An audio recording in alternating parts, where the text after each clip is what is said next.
Ladies and gentlemen, may I have your attention, please? The plenary session is about to begin. Please find your seat.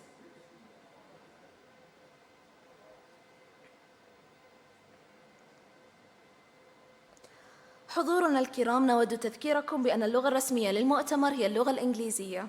في حال أردتم الاستماع إلى المؤتمر باللغة العربية، نرجو منكم استلام جهاز الترجمة الفورية. Your Excellencies, ladies and gentlemen, Assalamu alaikum and good afternoon. It brings me absolute pleasure to stand here in front of you all on the third day of the IAEE 44th International Conference in the Kingdom of Saudi Arabia, where energy has a home. I'm your MC, Rana Al-Hanaya. Your safety matters to us, therefore please keep these simple directions in mind. As we said this morning, we are not planning any drills, but should an incident occur, the fire exits are located here and on the other side there as well. Remember that this conference is about observation and immersing yourselves in the experience, and of course, having a good time. There will be time allocated for questions at the end. Please submit these questions through the QR code that will be on the screen at the time. We also would like to remind you that there are 3 Wi-Fi networks available for you. So you've got IAE Main 1, Main 2, and 3. And for that, the password will be exactly as the network name. So just copy-paste that, please. There is also an app available in the conference for both iPhone and Androids if you want to have any details about the program. That was it for our housekeeping. And now, without further delay, let us start the session. Our moderator for this session holds an executive management role at Khalifa University of Science and Technology, where he also oversees the development and implementation of research strategy and operations. He currently holds the position of Senior Vice President of Research and Development at that university. Ladies and gentlemen, Stephen Griffiths. Stephen, the floor is yours. Good afternoon, ladies and gentlemen, and thank you for that kind introduction. It's an absolute pleasure to be the moderator of the panel today because the topic, I wish I was actually on the panel myself. I'm so excited, but happily I'll be able to have a great conversation with our panelists. We're going to talk today about energy development and climate change. I don't want to say too much because our panelists are going to give you a great deal of insights from their own perspectives. What I will say is from my view and the work that I've done, what's always intrigued me is in any given society, when we look at its population, we've always been thinking about how can we create more wealth for the people? How can we create more GDP per capita? When we think about, though, the challenges as we try to do that across all societies is we need to minimize the energy consumed as we create that wealth, which is a challenge in its own right. And more so, we have to think about how we decarbonize that energy. So there's a number of different factors at play as we think about this interlinkage between the development of societies, economic development, and climate change. And that's the point of the discussion today, is trying to take us through this methodical discussion about what the challenges are, what the opportunities are to achieve growth in our economies, while seeing climate change be looked after properly, and getting to a set of ideas as to how we can do this difficult trajectory in a meaningful way across multiple different contexts globally. So without further ado, I will bring the panel to the stage and then introduce our keynote speaker to give her opening remarks. But first, let me bring the panelists. I'll start with Noura Issa, Senior International Policy Analyst, International Energy Policy, Climate Change, and Sustainability at the Ministry of Energy in Saudi Arabia. Noura, if you'd join me. Noura currently is serving as Senior International Policy Analyst in Climate Change and Sustainability Matters at the Ministry. She and I are having a great conversation earlier, and I'm thinking I'll learn a lot from her during the course of her discussions. Second on the panel will be Sausan Al-Riyami, Director of Oman Hydrogen Center, German University of Technology in Oman. Sausan, she's got a lot of insights on hydrogen, of course. She's completed her degree in physics with a minor in geology at Sultan Qaboos, and now is going to offer her insights on some of the technological matters of the discussion today. Next will be Sarah Najm. Sarah is Assistant Professor of Economics, King Saud University.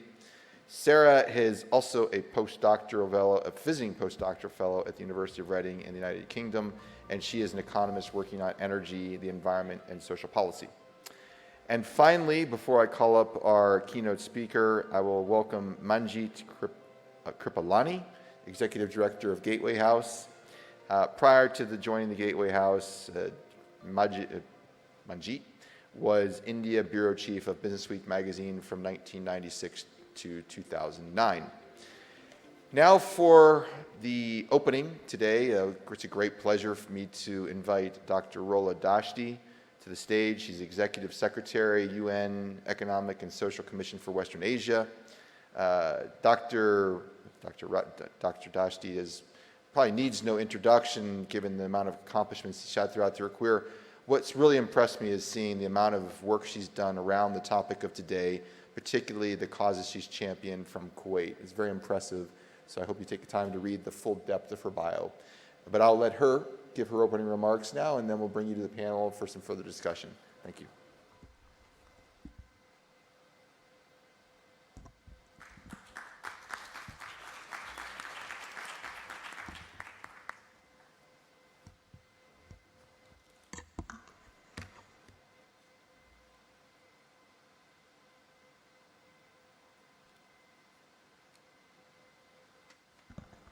Thank you, Steve.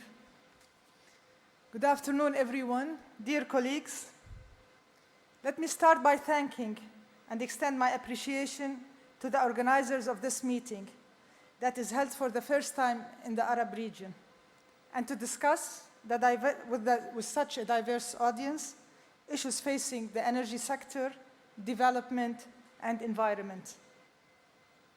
2022, as all of you know, was another turbulent year with its own share of challenges and opportunities.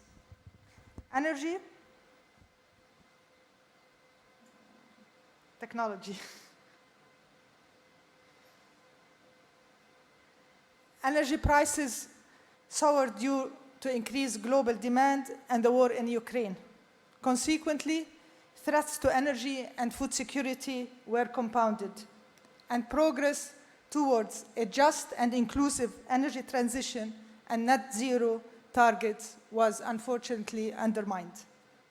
All of this amid an inflation that weighed heavily on the Arab region, which has accrued a historically high debt burden of $1.5 trillion.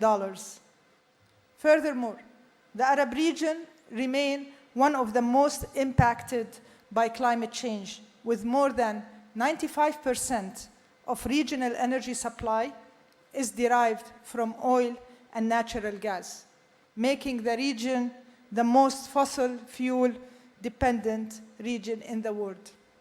It's also experiencing food insecurity, threats to ecosystem, and water scarcity, where 60% of the population in the region lives in areas of water stress, which negatively impact the region's social and economic potential and increase land vulnerability to salinization and desertification.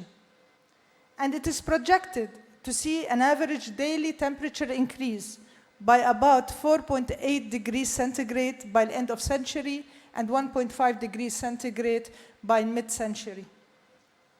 And despite all of these severe challenges, climate finance levels remain significantly short of the $570 billion needed in the Arab countries until 2030.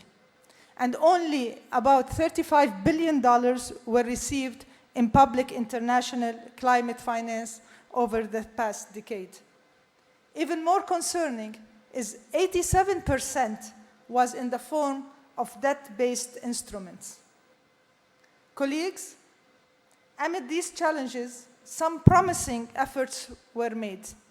The Arab region is making headway on the climate stage, hosting back-to-back the two COPs, COP27, which was held in Sharm, and COP28, we're looking forward in UAE.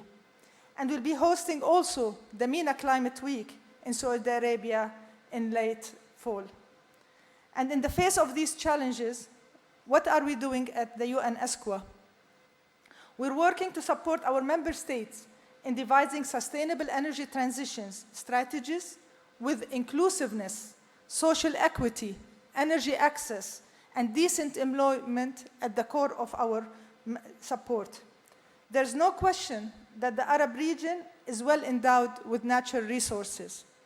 Thus, sustainable extraction in the Arab region will be a prerequisite for the transition to low-carbon economies. And with proactive and integrated policies, the sector can support global ambitions to tackle climate change. In addition, we're working with Saudi Arabia to establish a regional center for advancing emissions reductions, to provide opportunities for regional collaboration to facilitate the implementation of the circular carbon economy framework. We're also advocating a right-based approach to energy transition strategies by integrating gender, women's empowerment, and entrepreneurship in the policy action plans. To keep up with the changing energy systems globally and in pursuit of economic development and environmental conservation, UNESCWA believes that the following 6 shifts must be realized in the Arab region.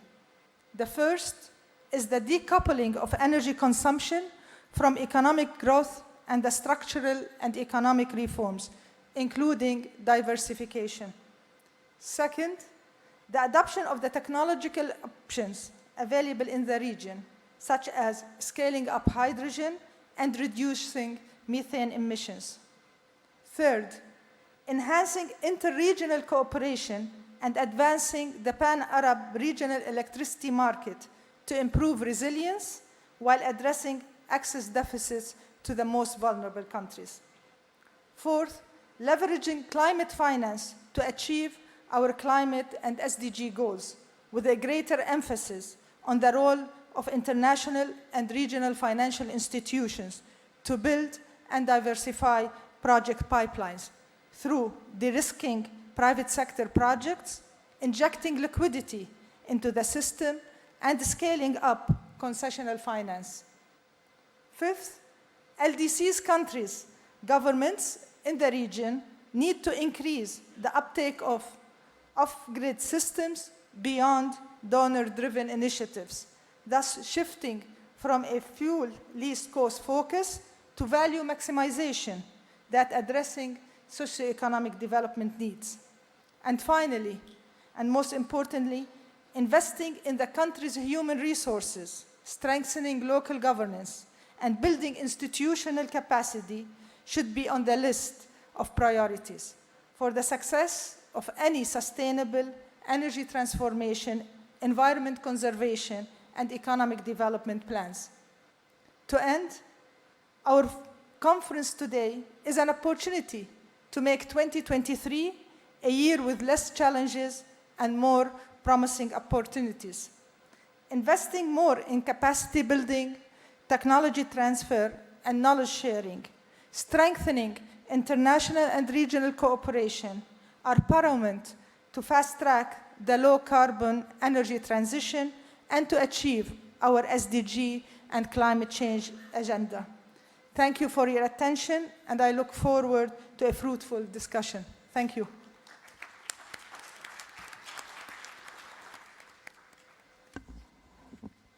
Thank you very much. It was an excellent keynote presentation. And you left off with an interesting comment, Dr. Rola, I'd like to follow up with you on.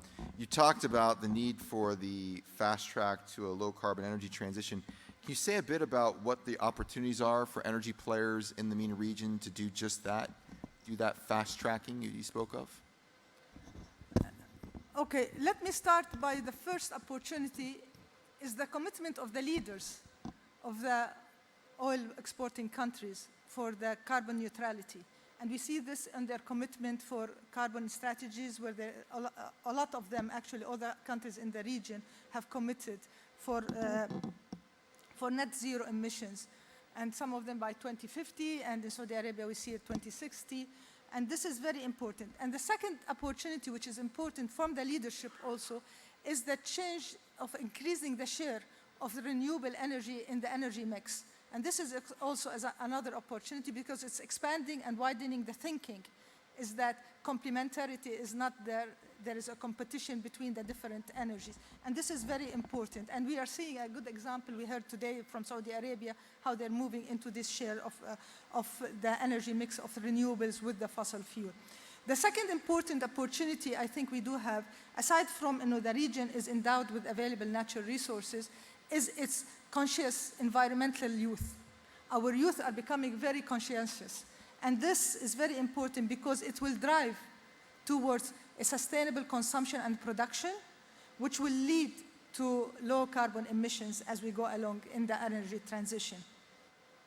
And I think there is a good opportunity also which the region has, is that the region is encountering the low cost of non-renewable energy production in the region. And this will help not only for producing energy locally, but it could be a good market for export of energy, green power energy in the future in that perspective. And the last thing is the adoption of the circular carbon economy. It's a very good, important framework that could help the countries of the region in diversifying their economies, and there will be an opportunity in new industries that create development, sustainable development, while you're tackling also the energy, the climate, mitigating the climate impact of fossil fuel, but also creating industries and diversifying your economy through the circular carbon framework. And these are a couple of opportunities, I think, that the region can benefit from as we go along. Well, it's excellent comments. The circular carbon economy, I personally am a big advocate of that, and so I'm glad you brought that up. I believe we'll talk about that later in the conversation. In the region and globally, the more we can push that concept, at least in my view, the more successful it'll be, because it brings together so many options for decarbonization. So thank you for bringing that up. I'd like to encourage anyone that has a question to please bring your question to me throughout the course of the conversation. What we're going to do is walk through a discussion following on what Dr. Rola had talked about, and think about not just the opportunities. We want to understand what the challenges are in the region, so we'll go into that discussion. Talk about what is fairness around this decarbonization objective, this mandate we have, coupled with economic growth. Think about particular solutions, and then talk about how to bring in what is really very important. It was brought up also by Dr. Rola, sort of this energy justice social engagement, because you can't make society go forward with a plan unless they're fully engaged. And so we'll start to walk through this conversation with our panelists. And I'm not going to go in any particular order, but I will start in the middle, because the middle seems like a good place to start, with Sarah. So Sarah, we heard a lot about the opportunities for this topic of economic growth and decarbonization and climate commitment, but there are challenges as well. So when it comes to this low carbon energy transition, can you talk a bit about the challenges behind that and the way it couples with sustainability, and how these challenges relate to the global energy transition? How do we bring it all together, starting with the challenges, which usually are there when you have opportunity? Okay. Thank you very much, Steve. First, I would like to thank the organizers for a wonderful conference. I'm very happy to be here. Going back to your questions on sustainability challenges in the MENA region, or if we can focus on the Gulf, obviously the list can be a little bit exhaustive given the diversity within the MENA region. But if we focus on a few things that might be a little bit underappreciated in the climate change debate, especially globally speaking, I would pick air pollution. Air pollution is quite costly regionally, domestically, in various parts of the MENA region. It's estimated to be around 2% of regional GDP. People lose around 60 days of illnesses due to exposure to air pollution. And that's also coupled with excess mortality rates, especially caused by air pollution. Among the highest in the world, you'll get as high as 15% in some Gulf countries. So that on its own creates a more regional and domestic incentive to switch to renewables and low carbon economies, or choices, even such as electric vehicles. So there's this discussion how this is not as effective maybe for the emissions globally or the climate change debate, but it remains super effective for traffic congestion and other domestic needs within the region. And something I think quite linked to that could be the public acceptance. We've seen plenty of amazing macro level policies, top-down policies in terms of investments in renewables, carbon reduction technologies, regional collaboration, and that's really all well and good. Planting trees as well, that's really green and nice. But what needs to be effective for that to be implemented is also for bottom-up approaches to be involved and the household to be involved. We know that a big share of electricity consumption comes from the household. So if they're not willing to make a switch, that will be a huge concern or obstacle. We've seen subsidy removals reform, and that's good, but energy demand remains inelastic, and that's on its own is quite a concern, so we might need more behavioral incentives to get more people on board. I think I've exceeded my time, so no, those are excellent points. Excellent points. Excellent points. I mean, a lot of times now with electrification of vehicles, people say, well, you're just exporting the pollution to a power plant somewhere else that's burning coal. And, you know, great, in the city, the air pollution is being cleaned up, but pollution is being created elsewhere. So there is that challenge you talked about.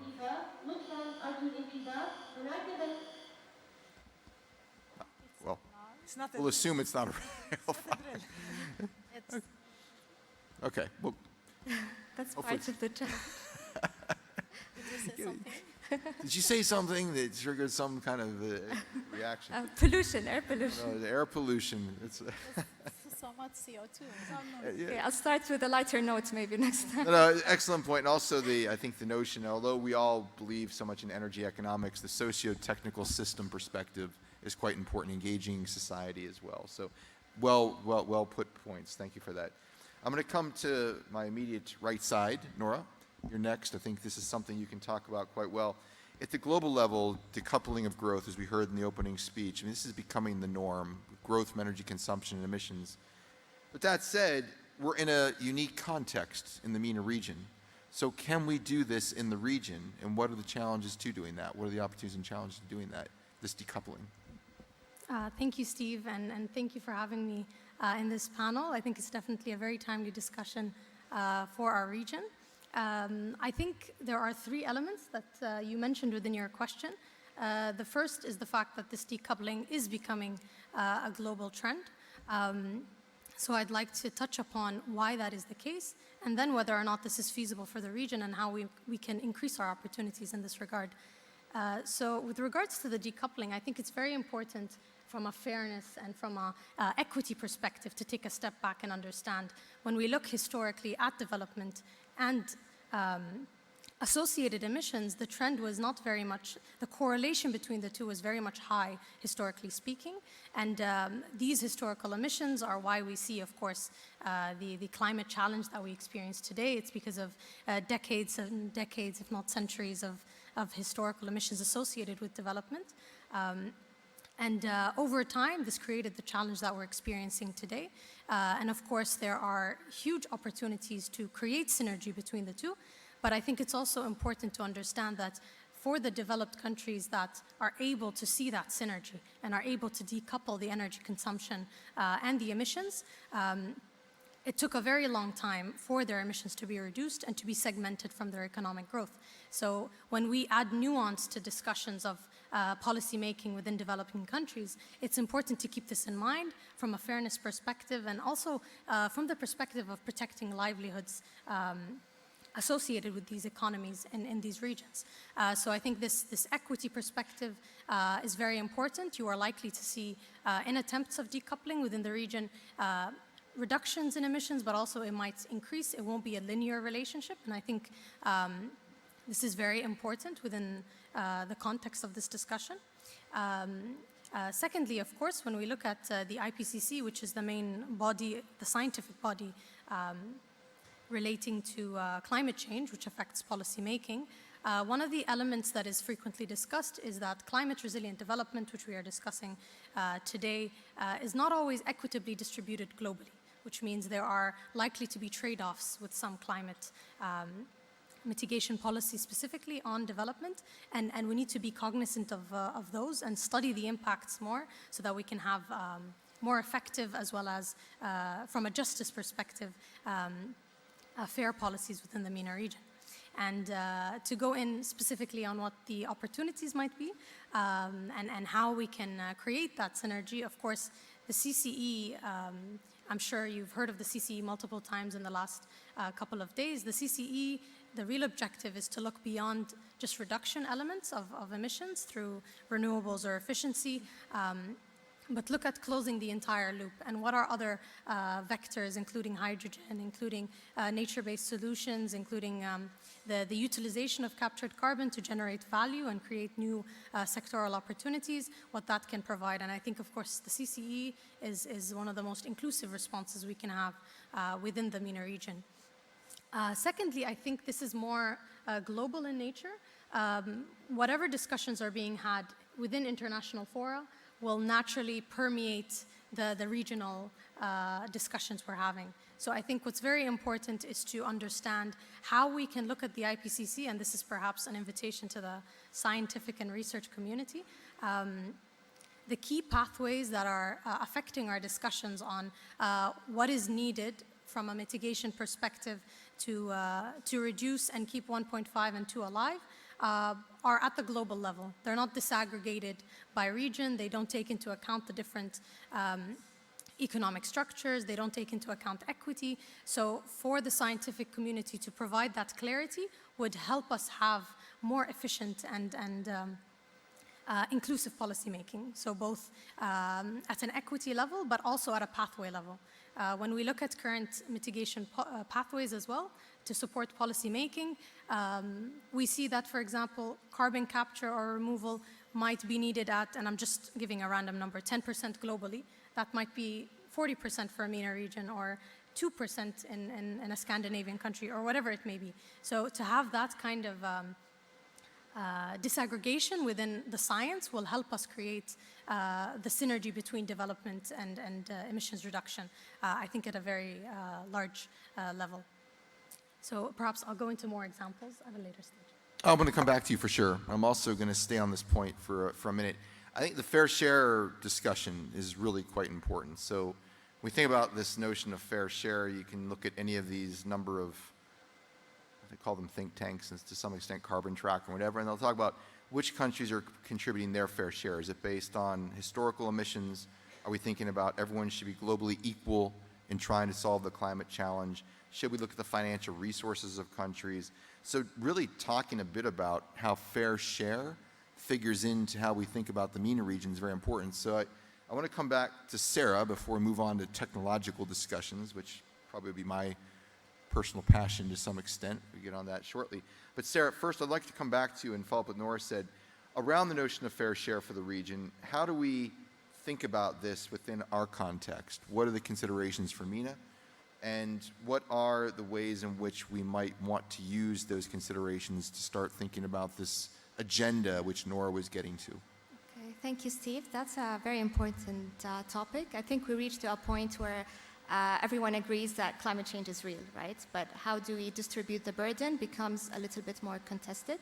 As you said, there are a few approaches that we could use, whether it's historical emissions or basis of equity where everyone pays the same. But if we have a focus on the MENA region, obviously first we have to acknowledge the diversity and how heterogeneous the group of countries are. If we look at, to say a few, for example, the Gulf region, more of net fossil fuels exporters, more economically stable, are quite different than, for example, the Levant area, where are facing more political conflict, economic struggles, and refugee crisis, just to name a few. Other MENA countries, such as Egypt, might have some other currency crisis from one to another, and these diversity in challenges might affect how we look at fair share. So there's not one way to look at it, but if we think of the notion of capabilities that we mentioned also, that might be a fair share for the Gulf economies, might have a higher fair share. And that's consistent with current initiatives, where we've seen also, at least over the past few days, plenty of regional collaboration across climate agreements and initiatives, and that's very important and consistent with this fair share view, where Gulf economies have a higher share, a fair share. If we extend the argument to the global community, we often hear the narrative that the US or developed economies have a higher fair share because of their higher capabilities, and not only for historical emissions. So that if we take that analogy to the region, also maybe the Gulf economies would stand out in terms of development or economic development compared to the rest of the region. and not to forget, why are we really looking at fair share, right? It's something noble and important, but also it's important for the nature of the problem at hand. Emission reduction is a global public good. In the sense, if we reduce, hypothetically speaking, if we reduce emissions in one sector or one country and increase it in another, then we're not really solving the problem. So there is an incentive, if we want to reduce emissions, to consider the more collective action nature of the problem. Not only across regions, but also within regions, such as sectors. We know that there are plenty, let's say, government initiatives, but to what extent is the private sector involved? As a public good, we know from economics or simple economics that it cannot be provided without a strong regulator. There is always an incentive to free ride. So this collaboration, even across sectors within countries, is really important, given the nature of externalities and the importance of the good of reduction of emission. Thank you. So we have a very, very heterogeneous region. And so this notion of fair share certainly is going to be very context dependent. Economic growth is key, but I think if we start to now look at where we have opportunities to create this pathway to development that leverages context in an appropriate way, we can start to define our fair share contributions to a global problem which Western societies mostly have created, but we won't talk about that too much in detail. That's not the purpose of our panel. What we will talk about, though, which is maybe just as controversial, and I'm going to let Sausan take the question, there are countries in the region, particularly GCC, which are more capable financially than others. And a lot of that capability comes from the financial resources from hydrocarbon production. So my question, coming to our expert from Oman, is do we still have a role to play as hydrocarbon producers in the region in thinking about this transition, this global energy transition, trying to decarbonize as the world is moving, of course, to greener, cleaner forms of fuel, but we still have quite a role to play here, being primary suppliers of low-cost, low-carbon, hydrocarbon products. Tell me your perspective from Oman on the role of fossil fuels. Yeah, I think about Oman, it might be similar to the GCC. We share a lot of similarity somehow. First of all, thanks for the organizer giving this opportunity to Oman to be presenting on such an intersection of climate change and sustainability. Being back to the question from your side, Steve, about do gonna play a role in oil fuel in the future? Well, we also a producer for hydrogen. This is the first question I ask myself when I about to suggest this roadmap visibility study for His Excellency Salam Laofi. What about that we in Oman study the hydrogen as a visibility study? Of course, in 2019, I recall that I was also in Saudi Arabia and inspired by one of the events that they're also discussing the green hydrogen. And if we went at that time, 2019, people said, oh, maybe later, but now we are okay. And then when we add a magic word, then many people start to listen and support it in a nation level. We say, how about green hydrogen economy? Because we are sure that oil and gas is there and we wanted to use it as one of the backbone of our economy, at least in Oman. But we are mandated by Vision 2040 to explore alternative energy. And if we see the hydrogen now, it's quite expensive. You take the range between 1.7 to 5 USD dollar per kilogram. This depends upon the way that you produce it, the way that you utilize it, and so on. So it's a quite comparative expensive somehow. So the idea was to figure out, is it visible to rely on source like hydrogen to be alternative economy for a country that is the backbone for it is oil and gas. This was the question in 2019.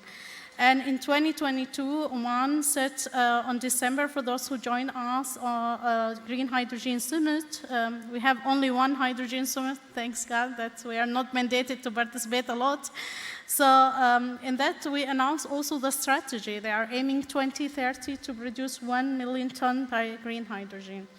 If you ask me now personally, not as from the expert side, renewable energy towards the energy transition, that depend on a lot of uncertainty that we think we will not explore a new gas field that might back up us.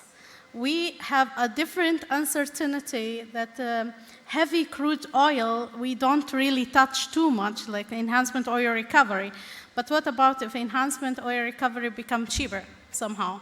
The technology also develops. So this is another perspective that we might discover that there is plus sign for oil coming soon. What I wish to see in a level of GCC country, MENA, is when we are ready to produce the first barrel of hydrogen and where.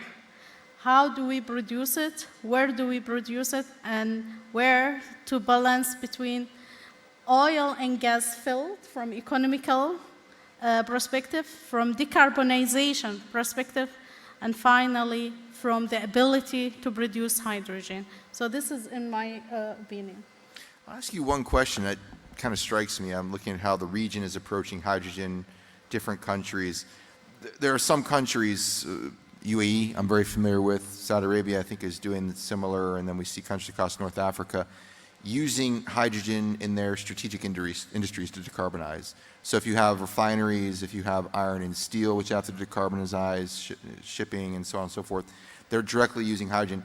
I think Oman is going a little bit differently about trying to attract industry to come into the country by saying, we have it and therefore you shall come, with regard to we have green hydrogen, low carbon, blue hydrogen, et cetera. Is that the perspective that's being taken in Oman, is to try to attract new industry players into the country versus we're only going to be providing hydrogen, which is decarbonized, to the current industries which we have established? Yeah, actually, it was really an interesting question from your side, Steve, that how hydrogen might play a role to decarbonize, or maybe it become another sort of problem that we need to decarbonize the value chain of hydrogen itself. Two perspectives, first from Oman side, from the local use itself, and from the exporting side, okay?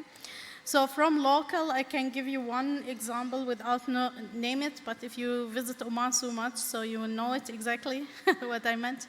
That our industry, we felt it's not mature, but I think our industry, we feel it's not.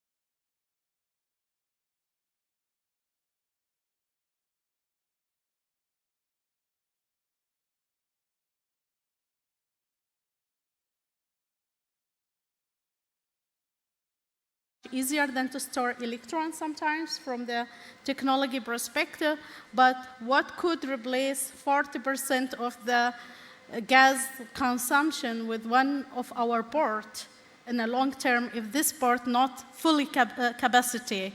In 2023, it's not full capacity yet. That means the port will be expanding. That means the gas demand will be increasing. Again, this port will be very important to our economy. So we need to find alternative fuel rather than gas to run our business. The other perspective that people think, we, a MENA region, now it's not Oman so much, we as a MENA region, we have a merit of renewable energy source, and perhaps we have a little bit of challenge when it comes to water. If we map it and say, okay, after 20 years from now, if we just take the similar assumption like the renewable energy will be the same price or maybe cheaper, the water technology development will be cheaper, then perhaps we could ask another question, who could produce hydrogen cheaper than MENA region? Then the answer might be, we have really 90% or less or around that range, that we could lead this sector again by empowering our diversification of economy by relying on hydrogen. I'm going to come back to you on that water piece shortly. But first, I want to make sure we go through a conversation with all the panelists. I want to bring in Noura, though, because there is a perspective that needs to evolve out of the discussion of hydrogen. So if oil and gas producers are going to have a key role in the future and hydrogen will be part of what they're doing, that fits into your circular carbon economy discussion earlier. My question to you is, does the, quote, green agenda, does that align with industrialization, let's say economic development more broadly? And since you brought up circular carbon economy, maybe you can talk about the importance of that dialogue of having more than just thinking green in the sense of solar farms, wind farms, and the like. So could you comment on that? Absolutely. I think the first thing to note, and this is picking up on what Sarah mentioned, I think it's not so much about fair share. I think when we look at a lot of GCC countries, it's this huge appetite to show leadership. Outside of whether or not it is our responsibility. I think a lot of countries within the region, GCC, I speak, for example, on behalf of the Kingdom, with its recent net zero announcement, with its updated NDC, with its different initiatives under the Saudi and Middle East Green Initiative, you see this shift in terms of appetite, and I think this is the huge opportunity, regardless of whether or not the fair share discussion applies within this context.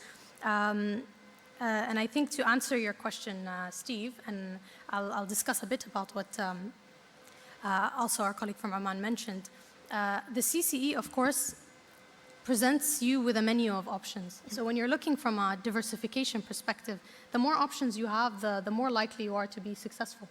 So this is really the idea behind the CCE, is to have more things that can create stability and reliability within your system. So if you can electrify, then that's where the renewable energy and can play a huge role. If efficiency is effective, then you can do efficiency at a very large scale. But when we're looking at competitive, and this is where the green agenda comes in, if we're looking at competitive industries, which already generate a significant amount of revenue, in order to make this compatible with sustainability, you need to think about how you can manage those emissions as opposed to completely restructuring the economic structure. And this is where the abatement and removal elements of the CCE come in. And to make a note on the hydrogen as well, I think one of the most important things and opportunities for the region is to design and to design the national policies in a manner that aligns with national strengths as well. And this was mentioned briefly. Within the region, we have abundance of hydrocarbons, but we also have an abundance of solar capabilities, even wind in some regions. When it comes to hydrogen and the storage component that is needed, for example, for blue hydrogen, within the Kingdom at least we have huge geological storage capacities. So this makes us very well suited for the production of clean hydrogen more broadly. When it comes to renewables, we've even broken records for lowest cost of renewables. So even from the perspective of cost of the electricity, it's also very competitive. So I think these are definitely considerations which would support any kind of shift to greener technologies. I think perhaps two important elements as well. In order to get everyone on board, you need to have a domestic governance and structure that is locally compatible and is appealing and incentivizes the necessary entities, which is something that was also mentioned. For example, within the Kingdom with the Saudi Green Initiative, this is an initiative under the leadership of His Royal Highness the Crown Prince. So this provides the vision at a national level. So the political signal is there for everyone to come on board. And then from an implementation perspective, it's divided between us and the Ministry of Energy on matters relating to emissions reduction, and then with the Ministry of Environment on matters relating to plantation or protected lands. And in addition to those elements of division of labor, we also announced that we would host the Saudi Green Initiative on an annual basis. So this already creates sort of like an ambition loop at the national level, which gives the entities the incentive to prepare something that they can announce within the upcoming event. So it creates this kind of excitement year-long. And perhaps the last element I wanted to mention on perhaps regional level, initiatives and forums such as the Middle East Green Initiative also provide that forum at a leadership level to send those political signals. And the initiatives that come out from a knowledge transfer perspective can also help us share within the context of regional challenges and opportunities. Thank you. That's quite a bit. And I fully agree. I think the region here, something special about it is there is a strong will to show the leadership in this important transition and make sure that all forms of energy are included in how we think about going towards sustainability. I think that is critically important. And it leads me to the thought of how we go about this transition more tactically. And we haven't forgotten about Manjit. She's at the end, but sometimes we save the best for last. So she's definitely a key part of our conversation today. It's why we're coming to a few key points around social justice and social acceptance of transition. We talked to Manjit. So Manjit, I wanted to get your perspective on how, if we're going to go through this transition, we're taking all these considerations into play. How do we raise public awareness in supporting this low carbon transition? Because if we don't have social acceptance, then nothing's going to happen. We have to have the people behind what we want to do from the government side. So can you tell us about your thoughts on that? Thank you, Steve, and I'm really happy to be here. I'm from India, which is a consuming economy. You're all producing economies, so I have a different perspective. First, we use our energy very carefully because we really pay for it. We are 80% importers, so in any case, India is, and Indians are very careful. Because we have a very small tax-paying base, the government keeps petrol prices high, and it's a tax on everybody, but people use it very carefully. So to begin with, we are careful about it. Secondly, India is a champion recycler because we've really been in an economy which is not a supply economy. We've always had a shortage. Everybody recycles everything. So in some sense, the public is already involved in a saving mode as such. Now what has happened, because of our big infrastructure build out, we've got metros coming up across the country, etc. The public acceptance is two things. One is everybody is building. These are not new cities. In India, everything is an old city, and you have to build over it. It's a little bit like trying to build a new subway running across New York City. I mean, there'd be hell to pay. So, but if you've got new cities, it's easier to do it and plan. And we don't have, ever since the Brits left, we really don't have urban planners because the politics have started to play a very important role in people's lives, right? Because people at the very bottom need a voice, and there are large numbers of them. And so the politics have helped people rise up the ladder. It's all been very good, but now we have this, these big infrastructure projects. It's been ramroded down our throats, and the government has not, because it's so urgent now, there's not really a place for public participation, so it's really left to the elite to bring the rest of the communities in there and start fighting with them. And part of it is public messaging is very, very key. Now, we have a very good leadership. We've got a prime minister who's able to communicate very well with ordinary people.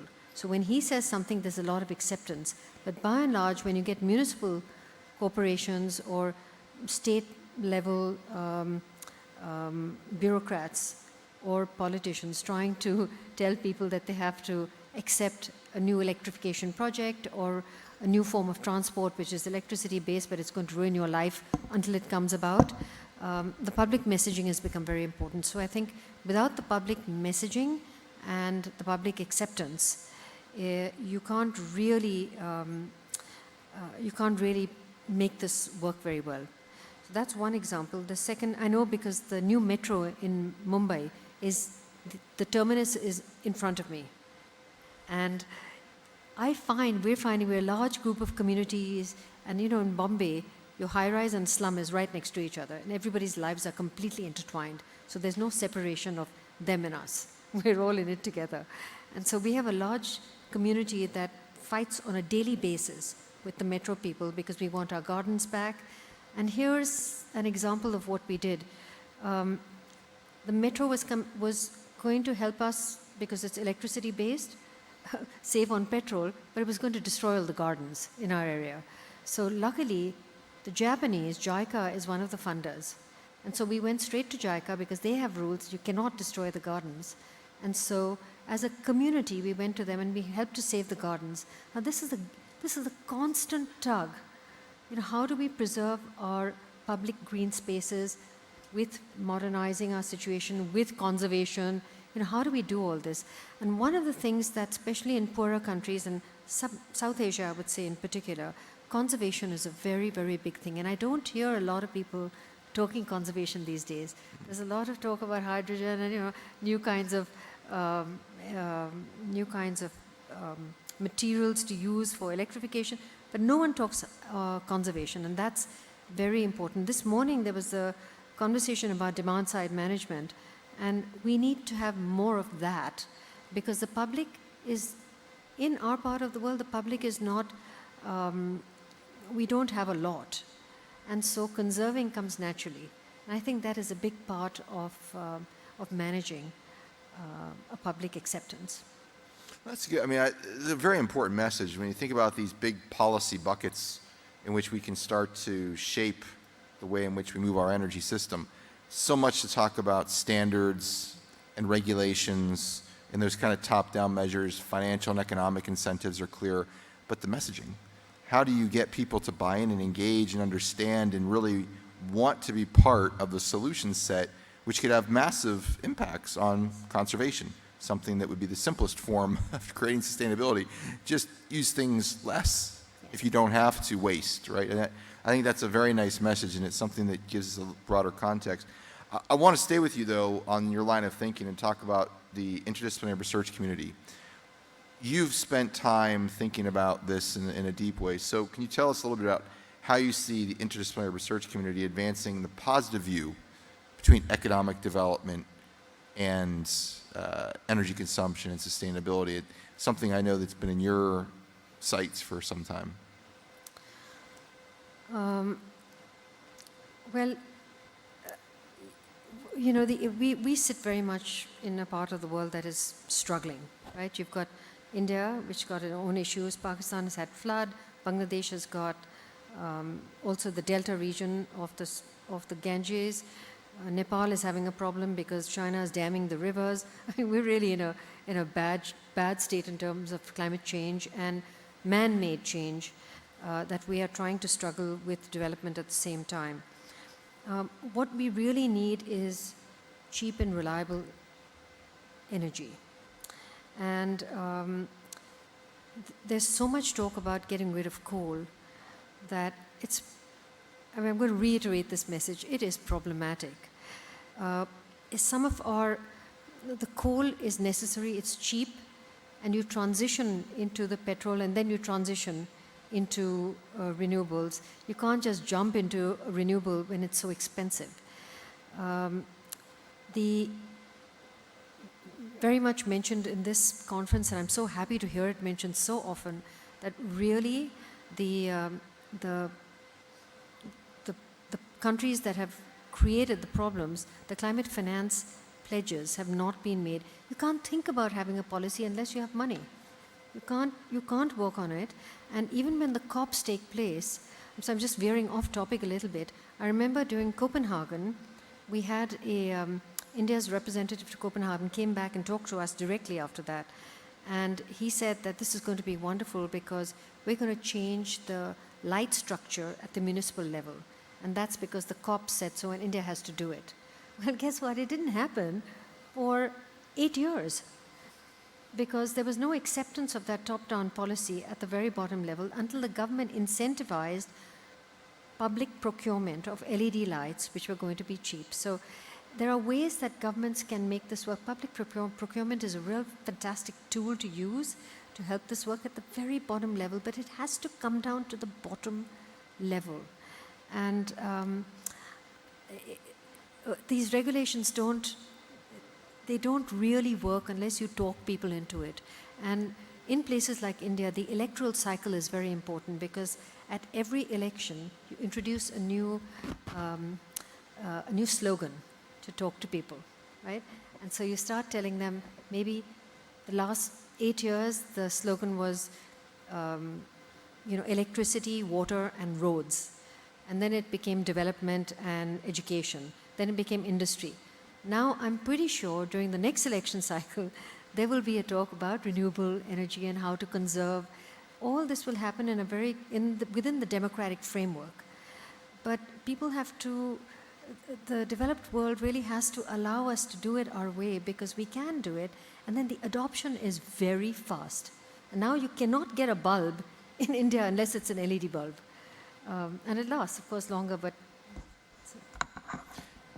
Here's a tricky question. Maybe you don't have an answer to it. I'm sorry. You talked about India, so it kind of gets on my mind a little bit. I mean, obviously, as we go to net zero by a given decade or a given time frame, India is on a net zero 2070 trajectory. That's right. Is what you're saying, if we can get the engagement required, if we can think beyond techno-economic solutions, could India move toward 2060, 2050?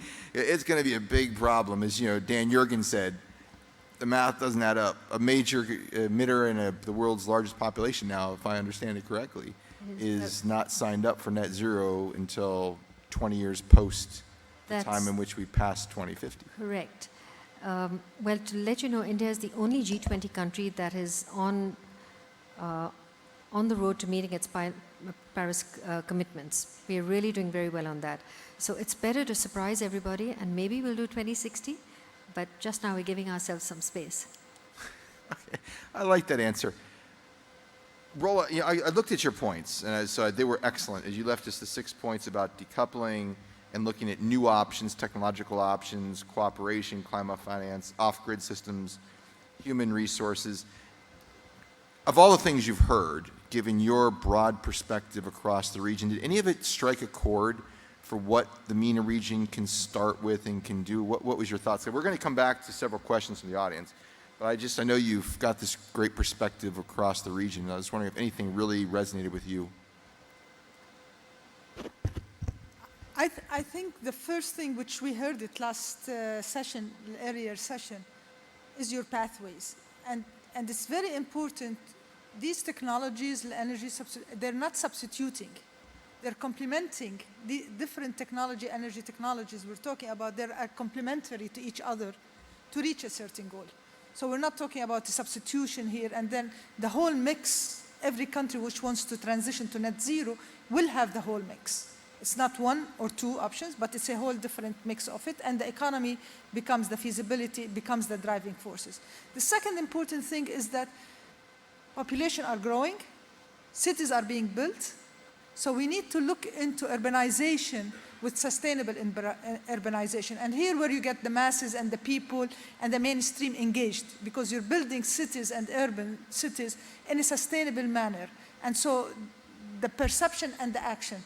And this is why when I started saying about the youth, okay, and the conscious youth, it's very important because they will drive the consumption, where societies are consumer societies. So when you're environmentally conscious, you drive sustainable production also, which also will lead and facilitate in the low carbon emission into it.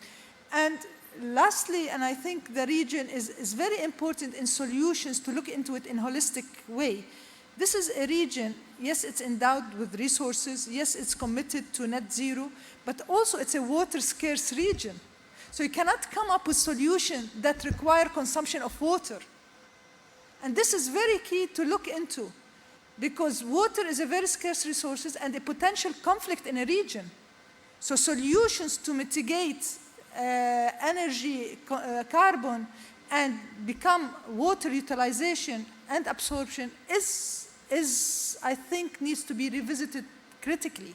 Okay? So we need to expand and look into the region dynamics of its resources. It's not only the natural hydrocarbon resources or minerals, but also its water and its scarcity, and make sure the solution becomes mitigation, adaptation, nexus optimization.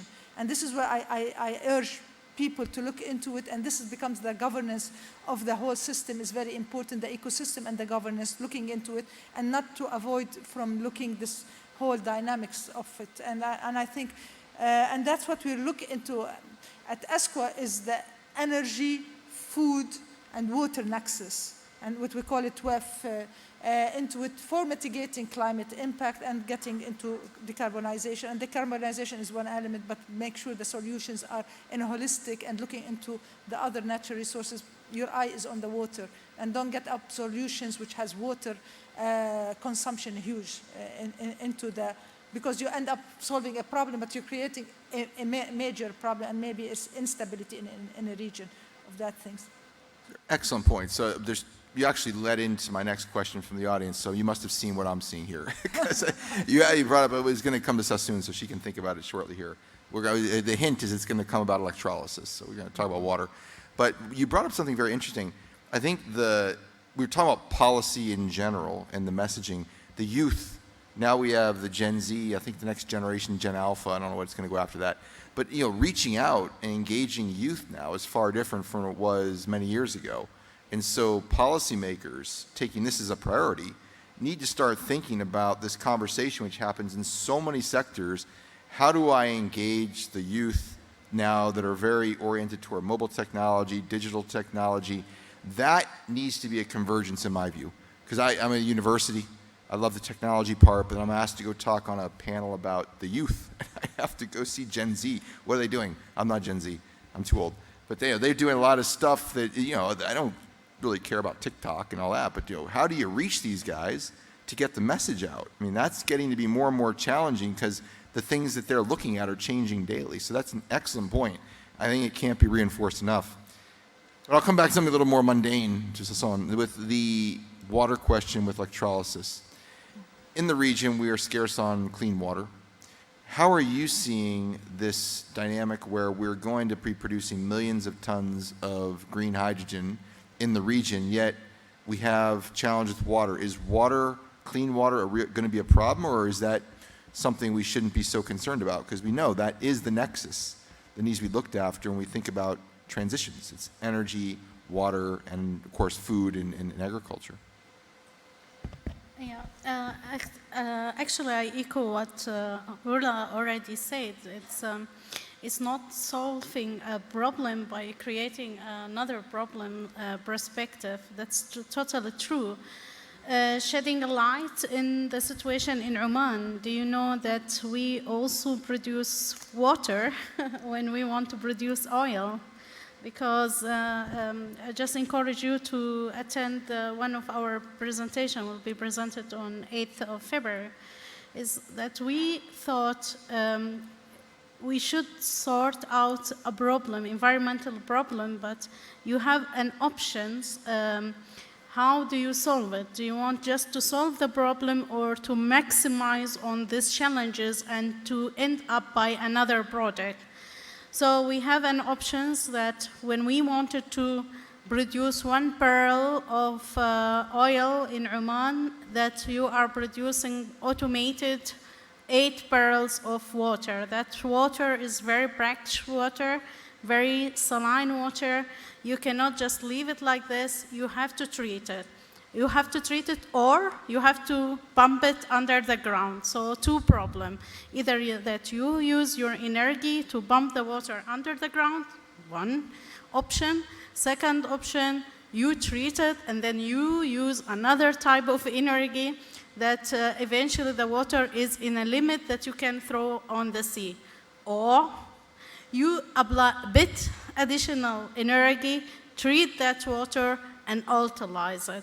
So, of course, there are 4th and 5th solution, but I came from the sector of R&D, so and innovation, and we see the challenge, and we don't want to avoid it. We love to see the challenge, and we love to be challenged to oversee it. There are people who claim that you could produce hydrogen not from water, but I will not shed a light onto it. I will go directly to the question that the electrolyzer in the market not yet upscaled as far as I knew, that to match the demand that we wanted to draw this dollar sign and front it with the kg, that amount of hydrogen we want. So I think the water is one element, the readiness of the technology, the electrolyzer to be there with the big upscaling, it's another perspective.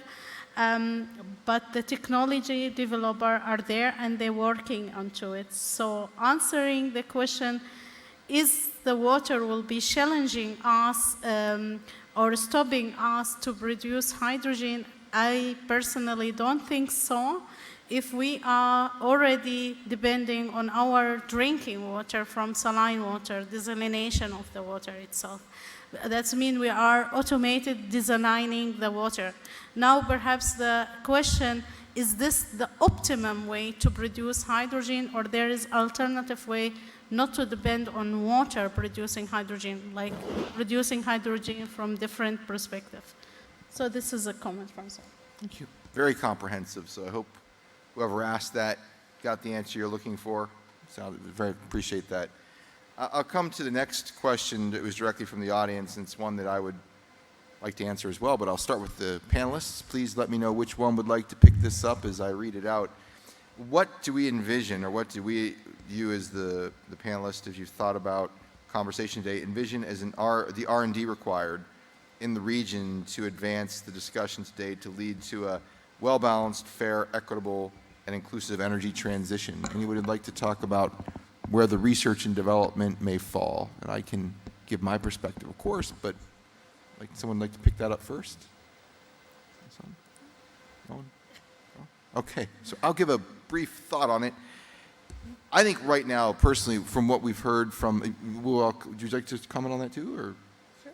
Okay. All right. Well, first, I'm picking up on the panelists. I think we talked about the circular carbon economy. This is, to me, now the time in the region where at one point we couldn't have said carbon capture, whether it's from point source or direct air capture, utilizing that carbon for productive purposes, creating hydrogen, whether it's green or blue or turquoise or pink, whatever color you want, makes sense. And now it is the top of the dialogue globally for how we can achieve a balanced transition. So from my perspective, if we start getting into the longer term and saying this is a region where we are extraordinarily well suited to take on those challenges, looking at the future of sustainable aviation fuels, where you have carbon dioxide going to maybe carbon monoxide plus hydrogen, creating fuels for aviation. Hard to decarbonize sectors, amazing opportunity. Looking at low carbon methanol for shipping, extraordinarily good opportunity. Leveraging our resources here to bring CO2 underground, exploit that opportunity, whether or not we're using it from the captured CO2 in country or importing it. These are just amazingly great opportunities, I think, for a longer term agenda. In the very near term, the power evolution here, the power sectors, we've done, at least at Leaf University, not so much on the technologies themselves, like the solar energy and whatever, it's cost effective, but thinking about how you build energy systems. So now you've got to integrate all these very high shares of renewables into a grid, you've got to bring in storage, you have to have demand side management. We have great tools like artificial intelligence now, which people talk about over here and over there, wherever, but you bring that into the mix, and now you can create a very sophisticated urbanized society, which is moving toward the low-hanging fruit of having efficient and decarbonized electricity supply to cities. So this, to me, in the region, we are extraordinarily well set up for R&D leadership in so many areas that I think probably 5 or 6 years ago, I would go places and they would say, what can you do with R&D in the region? Why are you there? These things that we don't do carbon capture and whatever, we have to do other things. Now it's a great opportunity, and the region has led that dialogue. So I'm very excited about that, and I think that's a great opportunity. So I thank you, whoever asked that question, because I had a chance to talk at length, besides asking questions. I'd like to be a panelist as well. So now someone has anybody else like to bring in, please? I think, Steve, in addition to the circular carbon economy framework, which we need to lead the discussion at the global narrative also, not only at research here, but also, as we spoke about, is the catalyzation of the hydrocarbon to sustainable industries. And we need to see what type of industries that the hydrocarbon can catalyze to sustainable industries and move it from that perspective is important. And the third part is we shed light on it, is on the nexus itself And we need to do more research on the water, energy, and food nexus. The WEF nexus is extremely important as we mitigate climate impact that we need to work on also in that thing. I totally agree. Maybe if I can add just a small point. I know I mentioned already one of the critical gaps that we have from a research perspective is the regional disaggregation of IPCC pathways, because this can help policymakers understand, even from a fiscal and budgetary perspective, how much should they be funneling to different technology types within their country. But in addition, I think the research community can help in, I don't want to say humanizing carbon, but I feel like all global trends is based on the demonization of oil and gas and carbon. Of course, we understand the negative impacts from an environmental perspective, but if we do not humanize it, or at least understand its relationship with nature and how we can utilize it to create new sectors, we will not be having the financing streaming into these different R&D, demo, and projects. And when we look at finance, you mentioned international climate finance flows. Even when we think of ESG and we think of different disclosures, automatically the financial sector is considering how they can shift away from oil and gas from the perspective of receiving investment. So if we do not humanize the carbon and understand that its applications can be revolutionary for the climate challenge, we cannot take advantage of those opportunities from an investment perspective. So I think that's really important as well. Agreed. Can I ask Benji would like to come question in. actually to Rola? You mentioned that as we were moving ahead, we're still a consuming economy. I don't know whether the old model of the consuming economy is really compatible with what we're trying to do. So maybe really people and the younger generation, maybe they really need to think about a new way of living. For sure. That's why we're talking about sustainable consumption, and that's what Yes. we're moving towards. And that it doesn't seem to me just now any much talk about changing that. It's still a product-based economy. Angie, I have a question for you. So since you've asked a question, I'm going to ask a question of you now. So this came from the audience. Under which development, and maybe you don't have to tell me if you know the answer to this, under which development or urbanization scenario do you feel India is now perceived while meeting its net zero pledge? Is it business as usual or fast development and urbanization? Do you have insights on that?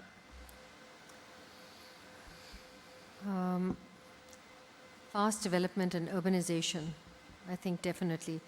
That is happening just whether we like it or not. It is taking place. And we have to really watch how it's happening. It's very chaotic just now, but slowly, again, what you said about the younger generation is so right, because they're certainly more aware, and not just in urban areas, but also in rural areas.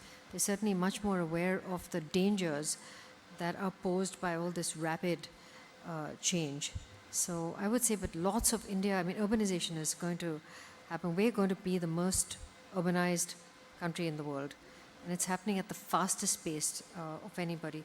So I don't know how it's going to look. I live in a city that is 15 million. And when people talk about a Singapore model or whatever, I tell them, it's as large as my neighborhood.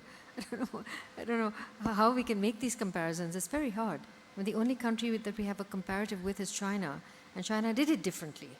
Yeah. So we can take lots of good examples and we can have little pilots and maybe expand those pilots. And we are certainly, I find there's a great hunger for good models that can be adopted and adapted to India. So it may not be perfect, but it does work. And public transport is the golden word. Everybody wants it because we've got, like in this region, girls coming out, working. It's fantastic to see. And I come from a city where I'm spoiled. The women are, I can take a taxi at I don't know, 2:30 in the morning, and I know I'm going to get home. But we need to get public transport across the city, and there is a vast metro system that is being built in the country. So there's a great eagerness for this. Yeah. So I don't know how we're going to manage, but everyone is trying. Well, no, it's a great point. I mean, we don't talk enough about the need. I mean, sometimes we see these stimulus packages pushing electric vehicles and the like, and it's really great if you all want your personal car, but we lose the sight of the need for public transportation, which is not just available, but it's actually something people want to use, right? So it's got to be looked at from the personal perspective as well. And since you were talking about sort of the international flavor, I'll come back to Noura because there's a question for you directly. It elaborates, to elaborate on what you said previously, the Middle East Green Initiative. So the question to you is, how will that initiative, the Middle East Green Initiative, facilitate transboundary regional projects to tackle the impacts of climate change? So basically, the idea behind the Middle East Green Initiative when it was launched by His Royal Highness, the Crown Prince, was this idea that climate change is not something that we can address solely within our country, and there's a great show of leadership that can benefit the region and the world at large. So one of the things that we did within the energy focused initiatives was that we studied the different NDCs of the regional countries. So these are the nationally determined contributions to the Paris Agreement. So instead of deciding to design an initiative out of scratch, we looked at the NDCs and we identified the key challenges and barriers that the different countries are facing with their own climate action. And so how can we design initiatives that can directly contribute to their emissions reduction targets? And this is where, for example, the Circular Carbon Economy Regional Forum is to be established as a purely knowledge transfer and technical exchange that can help countries from a technical perspective. One of the things that we also launched was the CCE Fund, which will be investing in different technologies that will help the region.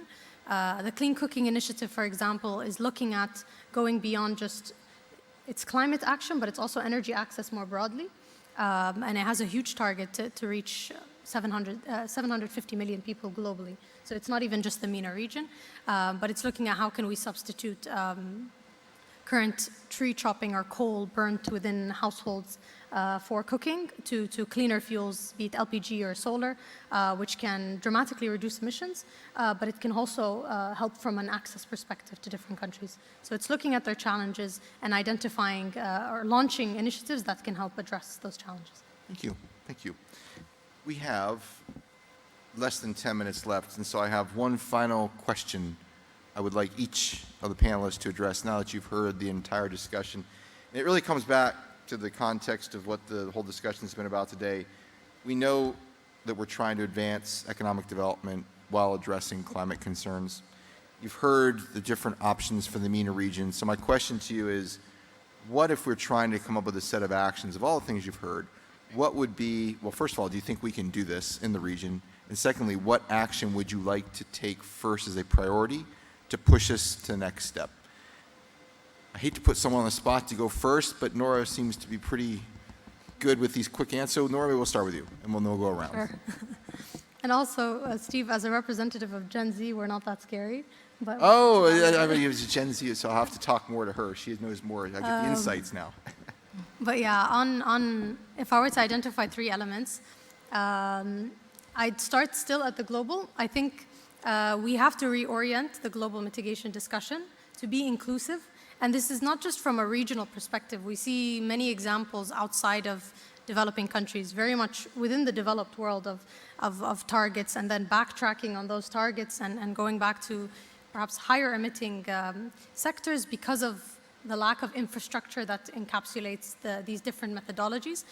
So I think we need to use multilateral fora, big political moments during the year to be able to push for the CCE and inclusive climate action more broadly. And I mean, I can think of one key moment. I mean, we have COP28 coming up, and within COP28, we have the conclusion of the global stocktake, which is the Paris Agreement ambition mechanism. So it's going to be a moment for us to all really reflect on whether or not we've been doing well with the Paris Agreement and what needs to be done. So I think that's a really important moment for pushing for inclusive optionality when it comes to mitigation. The second aspect I think is also very important is to streamline or stream investments across all of these technologies. And this is where we need the support, of course, of the research community, but we also need to bring in the financial sector and banks and explain the need for abatement and removal for them to also get their fair share of investments. I think that's very important. And third, which was also mentioned from an awareness perspective, I really think this is low-hanging fruit within the region. Efficiency has the ability to reduce a great amount of emissions, and if you can cater the messaging to be very locally sentimental, you can really get a lot of benefit from this regard. And I'll just mention what we did. I mean, the Saudi Energy Efficiency Center in Saudi had a really huge media campaign a few months ago, and it was with the symbol of a green heart, and it was trying to connect, energy is one of our national endowments, so we should be able to protect it and save it. So it's kind of creating a national narrative that touches the sentiments and supports efficiency. I think that's very important as well. Thank you. Thank you very much. That was more than one, but that was three. Yeah. That's a Gen Z thing. So you can skip. Please, go ahead. So I think I can go ahead. There is a long-term actions and there is a short-term actions. Taking opportunity that we are here for networking and so on, we could initiate the task force team to a very long-hanging fruit, as my colleague here saying, Noura, that there is awareness, as people are not really aware about all the facts coming from the structural perspective. One short-term action that I can see it easily be done is the energy efficiency, and I don't mean by energy efficiency is the building itself, it's even the process. If you review one of the industrial process, you will realize that 35% of things are just moving or consume unnecessary. So if you really develop and improve the process itself, you are somehow contributing towards the decarbonization intentionally, because you are doing this target, the net zero emission. You are not producing green energy, you are just reduce the emission of the CO2. So I think the easiest things we could at least start is the energy efficiency control or management or mapping or improving or developing. And that could be run on a task force level, and then it comes with empowerment from governmental side when it comes to policy and regulations. I think it's been nicely covered so far, but if I have to add, maybe globally speaking, before getting any policy reforms from abroad, from developed economy, from emerging markets, to realize that each country has its own incentive structure, and what might work well in some parts might not work in other places. So realizing the domestic needs and different incentives before applying different or the similar policy elsewhere. If I look at from a more micro level, I would choose education to focus on. Not for youth. I mean, youth is the biggest asset. It's been said a lot today. And I think to focus on that, they want to be on board. We know that from university level, higher education. Why not from the start? Why not make it just embedded in the system, in the education system, so it becomes more of a social norm? So focus more on the informal institution part, where all the awareness level can be embedded. And thank you. Angie? Thank you. Internationally, I agree with Noura. Thank you for saying that the whole debate on climate change needs to become more inclusive. But just very, very locally, in places like India, again, the reports up to date on things like pollution, a state's pollution report, annual report, are very behind. What we do have now is a lot of data. We're becoming all very digitized. So all the ministries are starting to collect data. And now I think we will get regular, updated data annually. These should be compulsory for every state and every country to pitch into a big global system, so we can really get a good idea about what is the reality, and it will help research, research and development also. So I would like to do that, because when I was researching for this, my own state of Maharashtra, the last time I found a pollution report was 2007. That's very bad. So Data is important. Dr. Rola, we started with you and we'll finish with you. What do you think? Financing. I think, as I said, the region lacked the needed financing to mitigate all the climate action. So, and the region, the financing, it gets majority of it is debt, while it's highly debted. So we need innovative financing. And we at ESCO are starting working on SDG climate debt swaps, financing donor nexus to ease and increase the liquidity and the commitment on climate action projects on this. And I think the innovative type of financing is very important, and there is need to be worked on for the region. The second point, which is extremely important, and it will have a momentum, is on the loss and damage. And the region needs to be engaged actively on the loss and damage discussion, okay, so that they don't become the recipient of an outcome which it's not as preferential. And so I think this is a momentum is coming up, and the region needs to work a lot on the loss and damage discussion and be part of the discussion and the global discussion. The third thing is that when we talk about inclusive transition, energy transition, and this is where I think the rural communities and accessibility of energy is extremely important. And this is where we need to focus also on rural community energy accessibility that we need to work on. Thank you. Excellent points to close, so I appreciate that. one last. All right, we'll let you have one last word, but we're actually getting over time. I agree with. Manjeet, we'll let you go, but quickly. I agree with Rola on accessibility versus usage of energy. That's very important. But also taxonomy. We all have to be able to say that we're talking about the same thing, because the terminologies are also different for different countries and different levels. So taxonomy is very important. Taxonomy is a great way to finish. So thank you. That's a very good point. So thank you so much to all the speakers. Thank you to CAPSARC and the IAE and the Saudi Energy Economic Association for organizing this great panel. Thank you all for attending. Thank you. Thank you very much, Steve. Thank you, panel, for yet another interesting engagement. Now I'd like to invite you all to join us in the second coffee break of the day. And don't forget that there are concurrent sessions as well afterwards. We'll see you there.